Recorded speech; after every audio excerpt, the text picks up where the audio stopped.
8-аас 16. 81-р хуудас. 81-р хуудас байна. За би уншаад явъя. Дараа нь Амлек ирж Рафидимд Израилийн эсрэг байлдав. Тиймээс Мөсө Йошуад ирчүүдээ сонгох Амлекийн эсрэг байлдахаар яв. Маргааш би Бурхны тайгийг гартаа байраад толгодын орой дээр зогсноо. Мөсегийн хэлсэн ёсоор Йошуа үйлдэж Амлекийн эсрэг байлдав. Мөсө Аарон хур нар толгодын орой дээр гарлаа. Мөсө гараа өргөхөд Израиль ялж буулгахад Амлек ялж байв. Гэвч Мөсегийн гар цуцжээ. Тэгэхэд тэд чулуу аваа түүнд тавьж өгөхөд тэрээр чулуун дээр суув. Аарон хур нар түүний гарыг нэг талаас нөгөө талаас төшөв. Тийхүү нар жаргах хүртэл түүний гар тогтвортой байв. Ингээд Амлек болон ард түмнийг нь Йошуа элдний ирээр ялав. Эзэн Мөсед үүнийг дурсгал болгон номд бичиж Йошуад шээжлүүл. Учир нь би Амлекийн дурсамжийг Тэнгэрийн доороос бүрэн арилгана гэв. Мөсө дахлын ширээ барьж түүнийг эзэн миний туг гэж нэрлэхдээ эзний амдгаар дээрх мотор эзэн үеийн үед Амлект дайдах болоо хэмэв. Амен. За ялтын туг өргөнө гэдэг бол сайхан зүйл, гоё зүйл, өнөхөр бахархмаар зүйл байдаг. Гэхдээ ялтын тугийг босгохын тулд цаана зөндөө олон өрнөл өрнөсөн байдаг. Цаана маш их зүтгэл, тэмцэл, үйл явдал, тэгээд төсвөр төвчээр хамтдаа зогсон, бие бинийгээ түшин зогсон, бие биенийхээ төлөө залбирсан, итгэлээрээ үйлдсэн, олон үйл явдал өрнжиж, олон тэмцэл, хөлс урсаж, төсвөр төвчээр зориулт гарсан байж ялтын туг өргөгдсөн байдаг. Гэтэ энэ тийм амар биш нэг талаар. Нөгөө талаар өргөж байгаа тэр мөч нь өөрөө гоё. Өргөж байгаа тэр туг нь өөрөө хэний нэрээ хэн зориулж яаж өргөж яана гэдэг нь өөрөө тугны үн цэнийг, тугны ач холбогдлыг сануулдаг. За итгэвч хүмүүс бидний хувьд бас туг өргөх гэдэг ойлголт байгаа. За энэ хэсгийг харах юм бол Израилийн ард түмэн Египтийн боолчлоос гараад Бурхны нэгүслээр Египтээс гараад цөлд явж байгаа аялал байгаа. Тэгээ энэ аялын дунд Бурхан Израилийн ард түмэнд Рефидим гэдэг газар очиорой гэж тушаал буулгасан байна. Эзнийг тушаасан ёсоор тэр газар очих үед гинтийн дайралт тулаан болж байгаа. Санаанд оромгүй гинтийн тулаан дайралт цохилд ирж байгаа. Одоо яах вэ? Тэгээ энэ үед Израилийн ард түмний хөтлөн дагуулсан өдөрлөгч Мөсө, Бурхны таяг эрх мэдэлтэй байсан Мөсө, өмнө түүгээр дамжуулан Бурхан гайхамшиг хийжсэн Бурхны тэр илэрхийлэл, тэр туршлага байсан учраас одоо Мөсө тэр таягийг бариад өөрийнхөө туршлаган дээр үндэслээд Мөсө өөрөө одоо Йошуад юу гэж хэлж байгааг бол цэргүүдийг, ирчүүдийг аваад сонгоод тэгээд тулдгаар яваарай гэж хэлсэн байна. За би өөрөө маргааш гартаа Бурхны таягийг гартаа бариад толгодын орой дээр би зогсноо гэж. Тэгээ энэ үеийн ойлголтоор болоод толгодын орой дээр гараа зогсноо гэдэг нь Бурхан залбирах гэсэн утгатай. Бурхны хүмүүс уулын орой дээр гараад Бурхантайгаа ойр байгаад гараа өргөд Бурхантай залбирч Бурхныхаа нэгүсэл, Бурхныхаа тусламжийг хүсэж яах гэсэн ойлголт байсан. Тийм учраас Мөсө уулын орой дээр гараад зогссон. Гэхдээ Мөсө ганцаараа яваагүй. Мөсегийн хоёр туслах түн таамд явсан. За тэгээд тулаан эхэллээ. Мөсө залбирч байна. Гараа өргөхөд яллаа, гараа буулгалаа, ялагдлаа. За тэгээд Мөсегийн гар нь цуцсан, ядарсан. Мөсө хинбэ? Мөсө Бурхны гайхамшиг үйлдэлжсэн, дамжуулжсэн мундаг өдөржигч мөн. Гэхдээ тэр хүч тутсан. Түүний гар нь цуцсан, ядарсан. Тэр хүн. Тэр өнөөр Бурхны гайхамшиг түүнээр хийгдсэн гэсэн тэр бас хүн л гэдгийг харуулж. Гэхдээ тэр тулаан нь Бурхны хүч чадлаар, Бурхны тэр эрх мэдэл түүнд ажиллаж байгаа гэдгийг Мөсө бас харсан. Яг бол гар өргөгдөх үед, Бурхан руу хандах үед, Бурхантай холбогдох тэр мөч ялж ирсэн. Өөрөө ирэхгүй цуцаад гар нь доошоо болох үед Бурханаас хараа залбирлан дуу хоолой холдох үед ялгаж ирсэн. Ийм зүйл болсон. Тэгээд одоо хур Аарон хоёрын дэм Мөсөд хэрэгтэй болсон. Тэр хоёр гараас нь дэмнээ зогссон. Тэгээд ялалт ирсэн. За одоо энэ бүхний дараа одоо Бурхан Мөсөдтэй ярьж байна.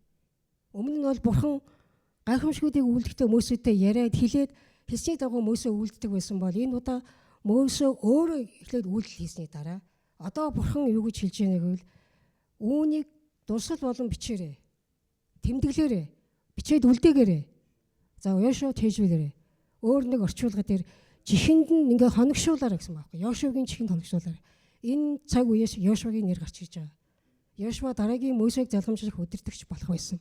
Бидний сайн мэдэх Йошуа ном дээр гардаг Израилийн ард түмнийг дагуулад нөгөө амлагдсан газар руу явуулахын тулд маш их тулаан тэмцэл хийж удирдагч байсан учраас энэ мөчөөс эхлэн түүний чихэнд хоногсож чэйжлэх шаардлага байсан. Тэнийг бурхан мэдж байгаа. Тэгээ бурхан Йошуад хэлээд Йошуад чэйжлүүлэр гэдэг бүр онцгой үгийг хэлсэн байна.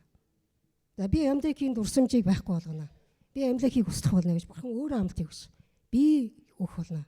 За энэ бүхний дараа одоо Мөсө юу гэж ийнэг вэ? Эзэн миний тог юм а гэж нэрлсэн. Эзэн миний тог юм а. Энэ тулаан эзэн хандсан учраас эзний эрх мэдлэр ялсан юм а. Эзэн гараа өргөсөн учраас ялсан юм а. Эзнийг дуудсан учраас ялсан юм а. Ягдвал би ингээд цоцох үед ялагдсан шүү дээ. Энийг би харсан. Надтай хамтсан 12 нь харсан. Эзэн миний тог юм а гэдэг үгийг гайхалтай хандгааг Йошуа хэлсэн байна. Гэхдээ Мөсө хэлсэн байна. Энэ үеийн нөхцөл байдлыг харах юм бол цүл дунд Израильчууд хоол хүнсний төлөө, уух усны төлөө гомдлж ирсэн. Ус байхгүй нь, хоол байхгүй нь. Одоо яах вэ? Гомдлол эсэргүүцэл бараг буцуул дээр юм биш үү? Бид нар яагаад ингэж хуучиндаа байсан бол бид нар хоол хүнстэй хангалуун байх ёстой юм биш үү? Боочтой байл бараг дээр биш юм гэсэн гомдлыг гоншигнааны гаргаж ирсэн цаг үе. Тэгэхээр яг 20 хүн мөчийн өмнө Израилийн ард түмэн гомдлох үед Мөсө бурханд хандахад хадыг зохиод ус гаргасан байна. Эний өмнө улаан тэнгисээр гарсан байгаа. Хуурай газар бий болгоод Мөсөд өгсөн бурханы эрх мэдлийн таягаар гайхамшиг болсон байна. Тэгээ одоо нөгөө гомдлсон гоншигнад ийсэн нөгөө нэг сул дорой, нөгөө нэг итгэлгүй байгаа, эргэлзээтэй байгаа, нөгөө сул дорой хүмүүст арай их асуудлыг шийдээд дөнгөж ингээд зогсоод байж идэл гинтийн дайрал цохилт орж ирж байна. Уг нь ийм юм болмооргүй юм шиг. Үнэхээр Бурхны гайхамшиг яваад үлдэгдээд байхад одоо яагаад ийм зүйл болох гэжтэй гэж бодогдохоор. Тэгээ энэ бүхнийг харах юм бол бидний амьдрал ч гэсэн бас иймэрхүү нөхцөл байдлууд байдаг. Бидний амьдралын хүн нэг бүрийн амьдралын нөхцөл байдал янз янз байгаа. Зарим нь Мөсө шиг удирдлагын байр суурьнд ялсан амжилттай Бурхны гайхамшиг харсан нөхцөл байдалтай Бурхны үгийг залбираад ялт байгуулсан байдалтай байгаа. Бидний зарим нь магадгүй гомдлсон, гоншинсан байдалтай ч байж магадгүй. Бидний зарим нь сул дорой асуудалтай нурсан сэтгэл нь шансан байдалтай байж магадгүй. Бидний залбир нь магадгүй хур 11 шиг төшөө зогсож чадсан тэр нэгэн байж магадгүй. Магадгүй Йошуа шиг тулдаа зогсож чадсан өдөртөгчийнхээ үгийг зогсож чадсан тэр нэгэн байж магадгүй. Бидний амьдралын нөхцөл байдал янз байгаа. Гэхдээ бид дайралт, тулаан, тэмцэл ирэхгүй байх гэсэн тийм нөхцөл байхгүй. Ямар ч нөхцөл байдал байсан, та хинч байсан, мундаг Бурхны ажил танаар хийгдсэн ч бай. Өчигдөр та илгээлтэнд яваад амжилттай байсан ч бай. Өнөөдөр гэдэг бол өөр өдөр. Өнөөдөр энэ цаг мөчид танд бас гинтийн тулаан, тэмцэл, дайралт гэх гэмээр зүйл бас ирэх боломжтой. Одоо яах вэ тэгээд? Дайралт ирлээ, тулаан, тэмцэл ирлээ яах вэ? Юу хийх ёстой вэ? Юу хийх ёстой вэ, те? Мөсө өөрөөр нь дамжуулсан Бурхны хийсэн гайхамшиг, Бурхны өршөө ажиллаж исэн тэр одоо мэдлэгээ, тэр туршлага, тэр харсан зүйлээ, үйлдэгсэн зүйлээ бариад Бурхан руу залбирсан. Мөсегийн гарт Бурхны эрх мэдлийн таяг байсан. Тэр байсан учраас Мөсө зоригтойгоор гарсан. Тэр байсан учраас Мөсө итгэлтэйгээр уулын өрөө дээр зогсож чадсан.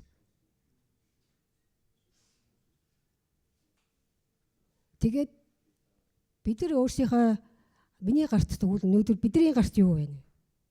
Мөсегийн гарт Бурхны эрх мэдлийн таяг байсан. Танд юу байна вэ? Таны гарт Бурхны эрх мэдлийг илэрхийлэх юу байна вэ? Байна уу? За Мөсө тэр эрх мэдэлтэй Бурхны таягийг аваад Бурхан залбирах үед мэдээж ялт явсан. Гэхдээ цуцсан ядарсан. Цуцаад гараа өргөж илж чадахгүй болсон. Мөсө дэмжлэг хэрэгтэй байсан. Тэгээ 12 гараас нь өргөх үед ялт ирсэн байгаа. Тэгэхээр бид нар бодит зүйл дээр харсан зүйлээ өмнө нь Бурхан надаар дэмжүүлэн хийгдсэн ажил маань, Бурхан надад заасан зүйл маань, одоогийн нөхцөл байдал, одооний тулаан болж байгаа энэ нөхцөл байдал тэрэн дээр үнслэгдэн гартаа байгаа тэр эрх мэдэл таяга бариад цосх үед одоо Бурхан тэр одоо зүйл дээр орж иж Бурхан ажилтдаг юм аа гэдгийг эндээс бас харж болж байна. Тэгэхээр таны гарт миний гарт юу байдаг вэ? Бурханы эрх мэдлийг илэрхийлсэн юу байгаа вэ? Тэгээ мэдээж Бурханы үг байгаа. Бурханы эрх мэдэлтэй хүчтэй ажилдаг амьд Бурханы үг бидэнд байгаа. Тэгээ энэ үгээр та тулдсан нөхцөл байдалд харсан энэ ажилсан тийм туршлага танд байна уу? Тэгээ өнгөрсөнд яг энэний дагуу хийхэд одоо даваад гарсан тийм гайхамшиг гэрчил үүсвэд байна уу? Нөгөө талаас эзэн Иесуст итгэсэн итгэлээр түүний эрх мэдэлтэй нэрээр Бурханы эрх мэдлийг гуун залбирах эрх бидэнд байгаа. Тэр эрх мэдлээ ашиглаж Бурхан залбирч Бурханы үгийг барин Бурханы үгийг дагуу тунхлан зогсож чадсан тийм гэрчлэл тийм туршлага байна уу? Түүнийг ашиглаж чадж гин үү? Тийм одоо юм байна уу танд? Тэ? Надад байна уу? Танд байна уу? Нөгөө талаас бидэнд Бурханы эрх мэдлийг илэрхийлсэн, Бурханы зэвсгийг барьсан итгэлийн ахын төс сүм чуулган байна. Та тэрэн дотроо байна уу? Итгэлийн ахын төстэйгээ байна уу? Тэр чуулган дотроо байна уу? Эсийн бүлэг жижиг нөхөрл дотор байна уу? Таны ард зогсох хүн байна уу? Тэгээ энэ бүхэн хамтдаа байж өнөөдрийн Израильчүүдийн ялд бий болсон. Ганцхан Мөсегээр явагдаагүй, ганцхан Йошуаар явагдаагүй, ганцхан одоо юу гэдэг Аарон хур хоёрын дэмжснээр явагдаагүй. Энэ бүх хамтдаа нэгдмэлээр байж энэ тулаанд Израилийн ард түмний ялд байсан. Тэгээд зогсохгүй Мөсегийн гарнаас түших Аарон хур хоёр байхгүйсэн бол яах вэ? Мөсе ганцаараа байсан бол яах вэ, те? Өнөөдөр таны миний амьдралд янз бүрийн гинтийн цохил дайралд ирэх үед таныг түшээ зогсох хүн байна уу? Таны араас чинь ингээд залбираа зогсох хүн байна уу? Магадгүй та Мөсе шиг залбираа тэр нэгний залбирлаараа дэм болоод зогсох тийм залбирлын одоо тэр хүсэл, залбирлын сэтгэл танд бас байна уу? Йошуа шиг тулдаа зогсох, би тэнд очиж зогсчихъя гэсэн тийм сэтгэл, ер зориг танд бас байна уу? Ийм зүйл бид нар байгаа. Үнийг хэр ашиглаж, хэр зориулж, хэр зогсож чадж байна гэдгээр бидний одоо тулаанд хэрхэн ялах вэ гэдэг зүйл шалтгаална. Жишээлбэл бидний амьдралд янз бүрийн бодит амьдрал дээр бидний оюун бодол, сэтгэл зүрхэнд, бидний албаа ажил амьдрал дээр бидний гэр бүл олон зүйлээр бидний амьдралд гинтийн сорилт, дайралт, тулаан одоо амлаг шиг ийм дайрсан, унгахсан, биднийг бөхөөгсөн ийм зүйлүүд бидний амьдралд болдог. Гинтийн зүйл орж идэг. За энэ л огт би номлоно гэж бодоод номлоо бэлдээд уншаад суужлаа. Нилээн суулаа. Гэтэл яг дунд үеэс нь ингээд гинт өглөөний жоохон харчаал, за жоохон амс хийж яагаад эргээд өргөжүүлнэ гэд бодоод байж л гинт нөгөө нэг өдөр тийшээ ямар ч хүсэл байхгүй болсон. Ингээд сэтгэл байна ницаад цуцаад за боли хийхгүй. Юусаа яадг ингээд хайчаа шиг энийг ер нь одоо чадахгүй болж яадг гэсэн тийм бодол орж ирээд тэгээ би тэрэндээ бүр ингээд намайг ингээд цохилт өгөөд би тэр өдөржингөө ерөөсөө сөхөж хараагүй. Хийгээгүй, орж чадаагүй. Цуцсан, нитсэн. Үнэхээр шантарсан. Яана гэж би бодсон. Тэгээ болиё гэж би шийдсэн. Тэгтээ би оройн эргээ залбираа сэргэж чадсан. Яагаад? Миний ард талд дэм болоод залбирч байсан найз нөхөд минь байсан юм аа. Миний залбирч байсан эсийн бүлгийн эмэгтэйчүүд миний найз нар байсан юм аа. Тэд дэм болж зогссон юм аа. Тэгээ би тэрэндээ унаагүй бүдрөөгөө зогсож чадсан юм аа. Эзэнд талархъя. Ингэж зогсоох хүмүүс хэрэгтэй. Ямар ч нөхцөлд байсан, та хинч байсан, та мундаг өдөрлөгч байсан ч, та магадгүй үүлээд гоншгиноо зогсож байсан ч танд тус дэм гэж үгэл хэрэгтэй. Та цуцсан, ядарна, таны сэтгэл өвдөн, хямрна. Үнэхээр мэдхгүй төөрн бодлно. Бурханы дэм тус, Бурханы залбирах дуу хоолой бас бусдын тус дэм хэрэгтэй. Нэг удаа би Европт явж байхдаа Европын нэг жижиг цуулганд очсон байгаа. Тэгээд тэр чуулган суугаад тэдний хүмүүстэй байж их үед нэг сонин мэдрэмж төрөөд энэ биш ээ, ямар сони юм бэ гэсэн бодол орж ирээд байсан. Тэгээд би гайхаад. Тэгээд би тараад явж явах үед миний дотор гинт хараа гэдэг үг орж ирсэн. Юу вэ? Юу гэж би Бурхны хүмүүсийг харах юм бэ? Би Бурхны зүйлийг яаж харах юм бэ? Юу вэ? Ямар дуу хоолой вэ? Би бодсон. Тэгээд Библийн үг орж ирсэн. Бурхан бүх хараа ерөө гэж хэлдэг. Яагаад би харах гэж үгүй. Үгүй гэж би хийгээгүй. Харах хэсэг нь, тооцоо хийх хэсэг нь Бурхан өөрөө шүү дээ. Би Бурхан тавьж гисэн. Гинтийн ийм дайралт бидний сэтгэлийг, бодлыг орж ирдэг. Бидний амьдрал дээр бодитойгоор дайралт, тулаан гэдэг биднийг унгаахсан, бөхөөгсөн хинч биш болох гэсэн. Тэр тугийг өрөх биш, тугийг газар хавилах тийм дайралт тулаан ирнэ. Ер нь та хэн байхаас үл хамааран. Магадгүй та өчигдөр үнэхээр гайхамшигтай зүйлийг хийсэн байж болно. Магадгүй та маш залбирлаараа ялалт байгуулсан байж болно. Гэхдээ тийм дайралт тулаан ирэхгүй гэсэн зүйл байхгүй. Библиэр тийм үг байхгүй. Яах вэ тулаан ирэхвэл яах вэ? Тийм нөхцөлд яах вэ гэдэг асуулт гарч ирнэ. Энэ 7 хоногт бас миний хэд хэдэн найзуудынхаа төлөө би залбирлаар бидэн болгож зогсох тийм шаардлага надад гарсан. Үнэхээр залбирлын дэм хэрэгтэй байсан. Үнэхээр залбирлын зууршил хэрэгтэй байсан. Бас миний төлөө, миний найз нөхдөд миний төлөө бас зуулсан залбирч байсан. Энэ гайхалтай ивэл, энэ гайхалтай туг мандах, туг өргөгдөх нөхцөл. Ийм зүйл байна. Ийм зүйл байдаг. Энийг бид нар бодтойгоор харж мэдэрч ялгаж хар сурах хэрэгтэй байна. Тэгээд энэ Гитлэл номын 4:17 дээр нэг үг байгаа. Би тэрийг уншаадах юм. Гитлэл 4:17 дээр чи энэ тайгийг гартаа барьж үүгээр тэмдүүдийг үүлнэ гэж айлдаг гэж. Мөсөд Бурхан ийм үг өгсөн байсан. Чи тайгийг гартаа бариад үүгээр тэмдүүдийг үүлднэ гэж айлдсан байсан. Бурханы энэ үг Мөсегийн чэйжинд байсан. Мөсегийн дотор байсан. Тэгээ үүгээр дамжуулан Бурханы ажлууд явагдаж байсан. Тэгэхээр эзэн өөрийнхөө үгийг бидэнд өгөхдөө түүнийг хэрэглэж, түүнийг уншин судлаж, түүнийг дагаж, түүнийг хэрэгжүүлэхийг төлөө бидэнд өгсөн байдаг. Нөгөө Бурханы эрх мэдэлтэй үг, түүн залбирах эрх нь Есүс Христээр олгогдсон гэж би эзэн бидэнд тунхагладаг. Тийм учраас та нар яриараа, тунхаглаараа, хуваалцаараа, залбираараа, тасралтгүй залбираараа гэж хэлсэн байдаг. Тэгээ бид нэр ямар ч нөхцөлд байсан Библиэлд тасралтгүй залбирал гэдэг бас үг байдаг. Тэгэхээр ямар ч нөхцөлд, ямар ч дайрал тулаан тэмцэл гэдэг үг бидний бодол сэтгэл рүү ирэх боломжтой учраас Библи өөрөө залбираараа, тасралтгүй залбираараа гэж хэлсэн байдаг. Энийг харах юм бол бас үнэн. Тэгээ ийм зүйл бидэнд хэрэгтэй байна гэж.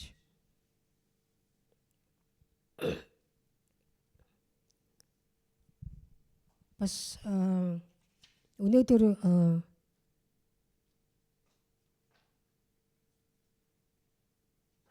таны нөхцөл байдалд та сэтгэлчин шаналаад хямарч байгаа бол тань тайвшрал хэрэгтэй. Тэгээ тайвшрал хэлхийн тулд хамгийн түрүүнд Бурхан дээр өөрөө очих хэрэгтэй. Бас таныг хуваалцах, таны тэрийг чинь сонсоод өгөөд таны төлөө дэм болгох хүн байвал түн дээр очиороо. Шин бүлгийнхээ хүмүүстэй хуваалцаарай. Эзний хүмүүсийн дунд ороод зогсоорой. Эзний хүнээс тусламж аваарай. Ахлагчаас, пастороос тусламж аваад дэм аваарай. Цуцсан ядарна гэдэг ойлголт байгаа. Мөсөө ядарсан, цуцсан. Израилийн ард түмэн гомдлсон, гоншигсан. Тэгтээ тулаан тэмцээнд орох ёстой байсан. Орсон. Өчигдрийн болсон зүйл өнөөдөр ч гэсэн одоо юм болохгүй, одоо тийм зүйл үүсэхгүй гэсэн шалтгаан бол биш юм аа. Тэгээ Бурханы зөвхөн Бурханы оролцоод аваар Бурханы эрх мэдэлтэйгээр ажиллах зүйл явагдахын тулд магадгүй Бурхан энэ тулаан тэмцээг бас зөвшөөрсөн байж болох юм. Бурхан хэн бэ гэж хэлэхдгийн тулд, Бурханы нэрээр туг өргөхдгийн тулд энэ тулаан тэмцэл бас бидэнд өгөгдсөн байж болох юм. Тэгэхээр Бурханыг юу гэж хэлж, юу гэж магтаж, юу гэж өргөмжилж, ямар нэрээр, ямар гэж тунхаглан туг өргөх боломж танд бас байна вэ гэдгийг харж болно. Ямар нэрээр. Тэгээ үүний тулд бид нэр дотор сэтгэлдээ санаж ах хэрэгтэй. Эзэн энэ дээр хэлэхдээ та нар үүнийг бичээрэй гэж, чэйжлээрэй гэж сануулсан байсанчлан бид нэр бодолдоо сэтгэлдээ Бурханы хийсийг санаж, өргөмжилж, бодож, зүрхэндээ сэтгэлдээ нутагшуулах шаардлагатай байна. Тэгээд Бурхан өөрөө Бурханыг тэр асуудалтаа, тэр тулаандаа өрсөн тохиолдолд одоо Бурхан тэнд өөрөө ажиллах болно. Бурхан ажиллах үед Бурханы ажил явагдаж байгааг бид харах болно. Тэгээ харснаар бид ялтын тугийг Бурханд өргөж, тахлын ширээ мэт Бурхан талархлыг, магтаалыг өргөсөн тийм тугууд өргөгдөх болно. Өргөдөх болно. Тэгээ цаа залбираарай. Залбираарай. Эзнийг дуудаад залбираарай. Эзнийг магтан залбираарай. Эзний үгийг бариа тунхлан залбираарай. Эзний үгээр тэмцээрэй. Мэдгүй бол асуугаарай. Хэрхэн явгаа мэдгүй бол асуугаарай. тусламж хүсээрэй. Цуцсан ядрын шүү. Ийм зүйлийг хуваалцмаар байна. Бас одоо хавар болж байгаа учраас бидний одоо бие махбодын үед ядардаг. Хавар болохоор бид нэр ядраад байна. Бие сул дээр хүчгүй болчихлаа гэж бид нэр хэлдэг. Үнэхээр тэгдэг. Гэтэ бид нэр энэ бодолтой автуулаад, энэ нөхцөлтэй автуулаад ингээл ядарсан гэж тэгээд явах уу? Энийг даван гарах, энэ ядарсан гэдэг зүйлийг арилгаж хүчнийхэд байх боломжтой байна уу? Тэгээ оюутангууд одоо хичээл ихтэй, шалгалт ихтэй маш их оюуны ажил хийдэг хүмүүс оюун бодлон ядарч байгаа. Сүлдэж байгаа, тамирдж байгаа. Гэтэ энэ хүчтэй байх боломжтой. Эндээ ядархгүй байх боломжтой. Бас одоо юмны үн нэмэгдээд үнэтэй болоод санхүүгийгүүд бас хямрах, ядрах цуцах байдлаас үүсэж байна. Бидний сүнс бодол санаа маань ядрах байдлаас ордог, хоосон болдог, хүчгүй болдог юм нөхцөл бас байна. Эдгээр зүйл дээрээ тэнхрэх, ялах. Бурхан хүчийг өгсөн юм аа. Бурхан тэнхээг өгсөн юм аа. Бурхан босгосон юм аа. Бурхан үнэхээр одоо хангасан юм аа гэдэг тугуудыг өрөх боломж байна. Залбирах, тунхаглах, хамтдаа зогсох, хамтдаа бие бинийгээ түшээ зогсох. Магадгүй хин нэгнийг төшөөлөх шаардлага бас байж болно.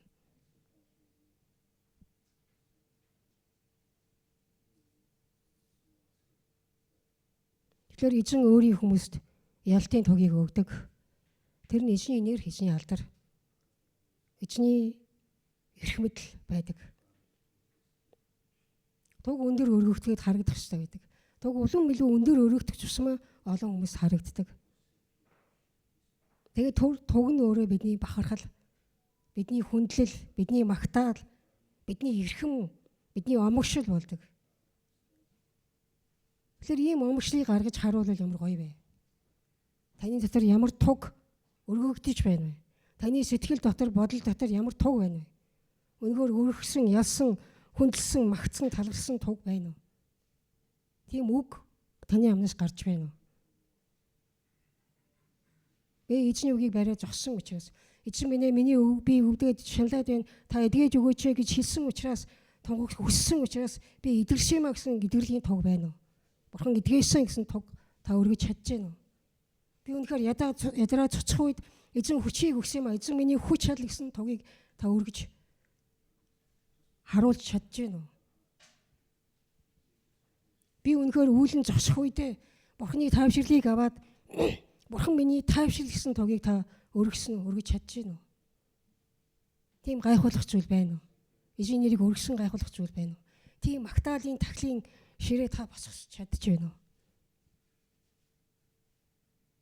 Би эзний үгийг уншаад хүчийг аваад зориг аваад зогсож чадсан юм а гэсэн эзэн миний зориг хүч юм а гэсэн туг өргөгдөж байна уу? Би зогссон, би залбирсан, би Бурханыхаа нэрийг дуудсан юм а гэсэн туг өргөгдөж байна уу?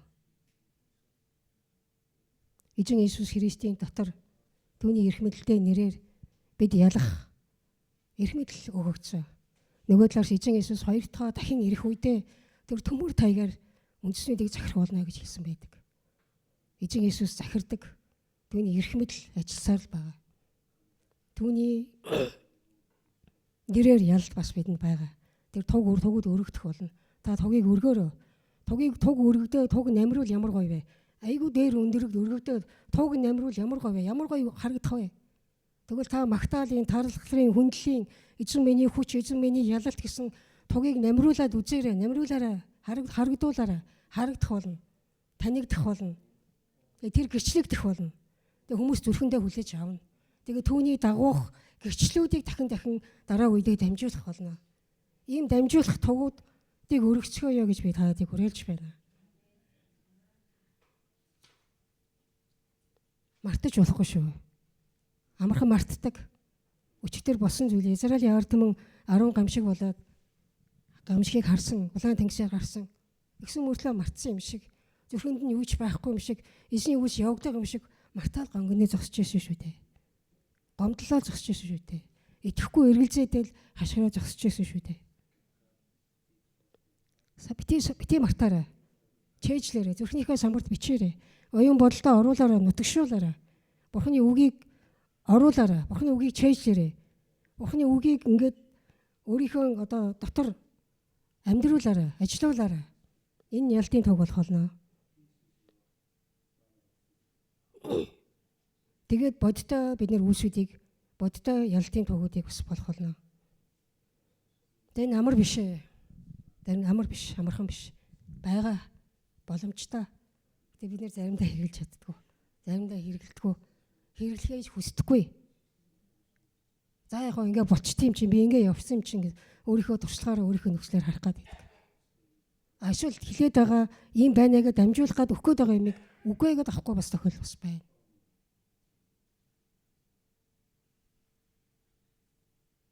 Тэгэхээр хэрэгжилж үзчихээж, авч үзчихээж, амсаж үзчихээж тэгээд тэр тогнууд өрөвдөх болно.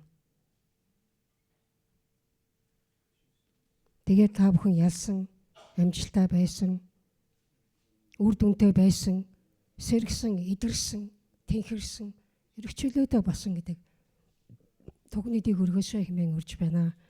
Урьж байна. За дуулал номны 20-50-аас бас би нэг ишлийг хуваалцъя гэж бодож байна.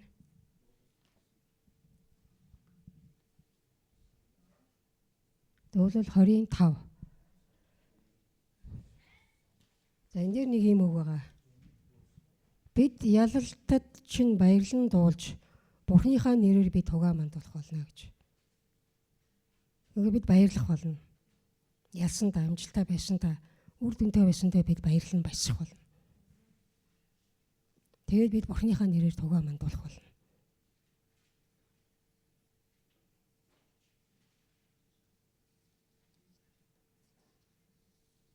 За ийм үгээр өнөөдрийн энэ цагийг дуусгая. Тэгээ хамтаа залбирая.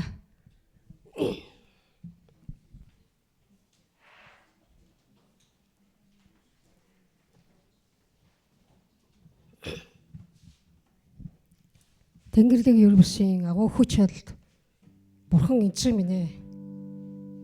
Та өнөхөр алдар, магтаал, талархал, хүндлэл тэр эрхэм гэж хэлэгдэх тэр нэрийг авах ёстой нэгэн бол та. Та байгаа учраас, та байсан учраас бид таныг дуудаж, залбирч магтдаг. Бид таны нэрийг өнөхөр дууддаг. Бид таны нэрээр залбирч, бид таны нэрээр бие биенээ түшин зогсож, таны нэрээр бас бид бас тусыг авдаг. Тэгснээрээ бид ялж, давж, хүч тэнхээтэй байдаг. Таныг тань тахлын ширээг босгодог.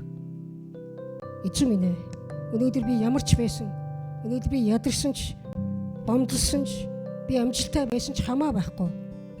Тань руугаа гараа өргөн залбирч, таны үгийг барин тунхлан зогсож, ялалтыг байгуулсан, ялалтын төгийг өндөд өргөсөн байхаар эзэн минь та биднийг зоригжуулан босгооч. Бидний дотор та өнөхөр тэр магтаалын, талархлын тэр ширээг та босгооч гэж залбирч байна.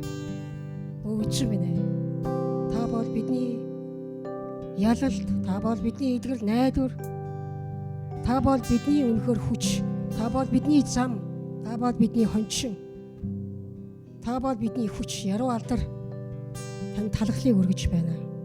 Халелуя. Үеийн үед та бидний дээр байж таны гайхалтай хүч ажиллах учраас баярлалаа. Халелуя. Эзэн Есүсийн нэрээр залбирч байна. Аамен.